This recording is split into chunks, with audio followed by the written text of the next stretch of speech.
The attack happened here early Sunday morning. 27-year-old Seth Rich, seen here in his LinkedIn profile picture, murdered as he walked in a neighborhood he called home.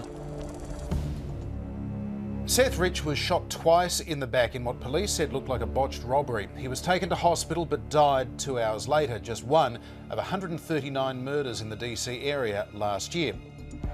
Still, the death of somebody linked to Hillary Clinton's campaign was enough to set the internet alight with theories about what might have really happened.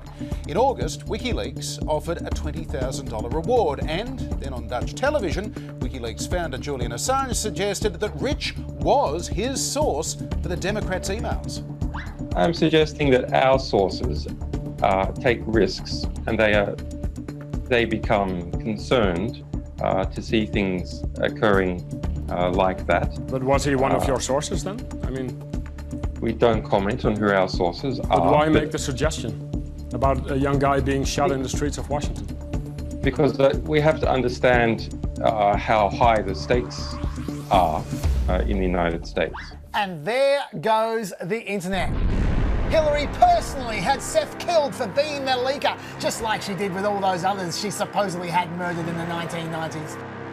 But it all stayed in conspiracy world until last week on a local Fox News station. New information from the family's private investigator suggests there is tangible evidence on Seth Rich's laptop that confirms he was communicating with Wikileaks prior to his death. Now, the question is, why has DC police, as the lead agency on the investigation for the past 10 months, insisted this was a botched robbery when till this day there is no evidence to suggest that? So, contradicting the police, Fox says there's no evidence it was a robbery gone wrong. Their source, a former DC homicide detective turned private investigator and Fox News contributor named Rod Wheeler, who says there's proof Seth Rich leaked to WikiLeaks right there on Rich's laptop computer. I believe that the answer to solving his death lies on that computer, which I believe is either at the police department or either at the FBI. I've been told both.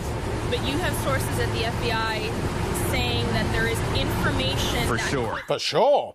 Wheeler says there is evidence of email exchanges between Seth Rich and WikiLeaks, and Fox went on to claim that Rich's computer showed more than 44,000 DNC emails and 17,000 attachments sent to somebody linked to WikiLeaks. Former Republican Speaker Newt Gingrich took to the air to ask why the Russia investigation was continuing at all, while this huge story about Seth Rich's assassination was being ignored. We have this very strange story now of this young man who worked for the Democratic National Committee who apparently was assassinated at 4 in the morning.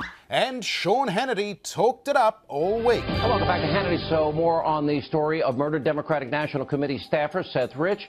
Shadowy New Zealand internet entrepreneur Kim.com weighed in on Twitter, claiming to have known Seth Rich and saying Seth was the source for WikiLeaks.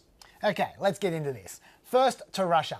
They've been implicated in 3 Democrat email hackings, not 1. So even if Seth Rich was responsible for the DNC leaks, what about the DCCC leaks? What about the most important ones, the Podesta leaks?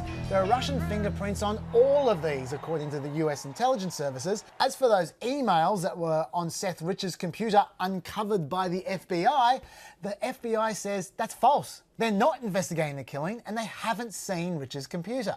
And this is what Wheeler has since said about that computer. I have never seen the emails myself directly. I haven't even seen the computer that Seth Rich used.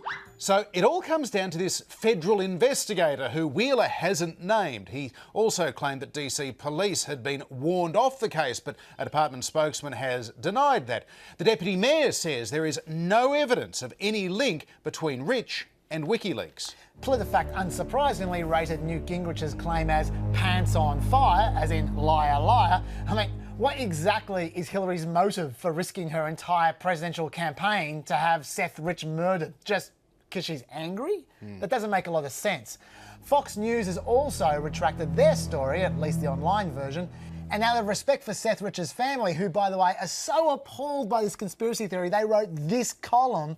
Even Hannity has said he'll back off. Out of respect for the family's wishes for now.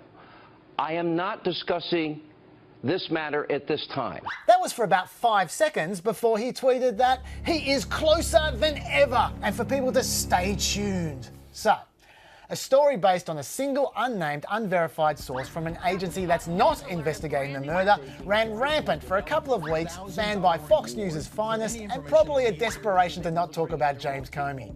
So here is the bottom line. We don't know who killed Seth Rich or why they did it. People who want to believe it was payback by Hillary Clinton for leaking to Julian Assange, letting Russia off the hook in the process, don't care that there is no evidence to support that theory. They still think that she killed Vince Foster and probably has the 87-year-old Lindbergh baby locked in a basement. But journalists and responsible commentators on a network with news in its title should care about facts. Look, maybe we should just give Sean Hanning the final word here, John. Sure. Sean, in the spirit of fake news and selective editing, how would you describe the Seth Rich story? Tin foil hat conspiracy theory. And that's the least fake thing that Sean has said for quite some time.